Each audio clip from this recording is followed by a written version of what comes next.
Ang aswang ay isang kilalang nilalang sa mga kwentong bayan ng Pilipinas at isa sa mga pinakakilalang mito sa mga Filipino.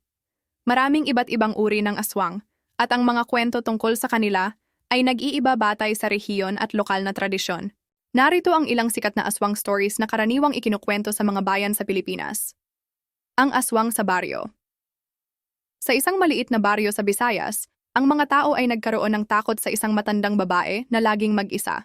Laging gabi na kapag umuuwi siya at may mga kwento na siya raw ay isang aswang na nag-aabang ng mga batang matutulog sa kanilang mga kama. Isang gabi, isang bata ang nawala at natagpuan ang katawan nito sa kagubatan, sugatang-sugatan at tila hinatak ng isang nilalang. Isang gabi, nakita ng mga tao ang matandang babae na lumilipad mula sa kanyang bahay at doon nila napagtanto na siya nga ay isang aswang. Mula noon, nag-ingat ang buong baryo at nagbigay ng mga ritual upang matiyak na wala nang makakapasok na aswang sa kanilang komunidad.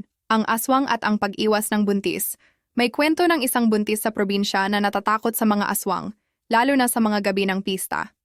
Ayon sa mga matatanda, ang mga aswang ay mahilig manghuli ng mga buntis upang kunin ang kanilang mga sanggol. Isang gabi, nang maglakad ang buntis patungong simbahan, naramdaman niyang may sumusunod sa kanya. Ipinagdasal niyang huwag siyang maabutan at umuwi ng mabilis. Nang makabalik siya sa bahay, nakaramdam siya ng malamig na hangin at narinig ang kaluskos sa likod ng bahay.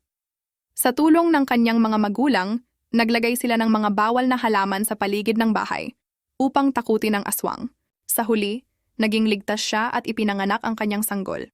Ang pagbabalik ng aswang. May isang pamilya na naninirahan sa isang baryo na laging may naririnig na mga kaluskos sa kanilang bahay.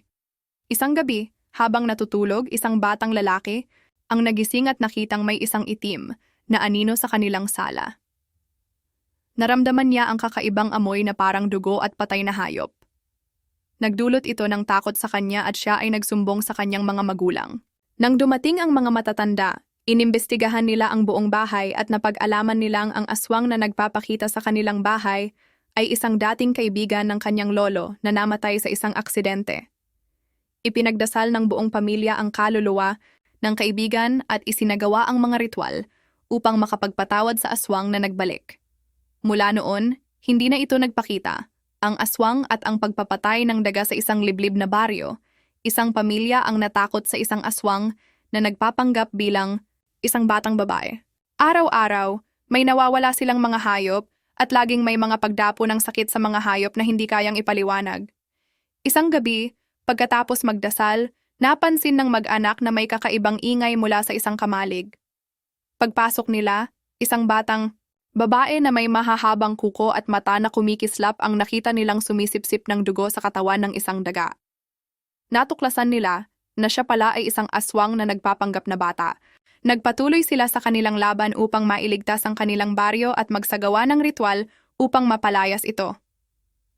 Ang mga kwento ng aswang ay patuloy na bahagi ng kultura at tradisyon ng mga Pilipino, at karamihan sa mga ito ay may layuning magbigay ng babala at magturo ng moral na mga leksyon, tulad ng kahalagahan ng pamilya, ang pag-iwas sa masamang gawain, at ang pagpapahalaga sa mga ritual at paniniwala ng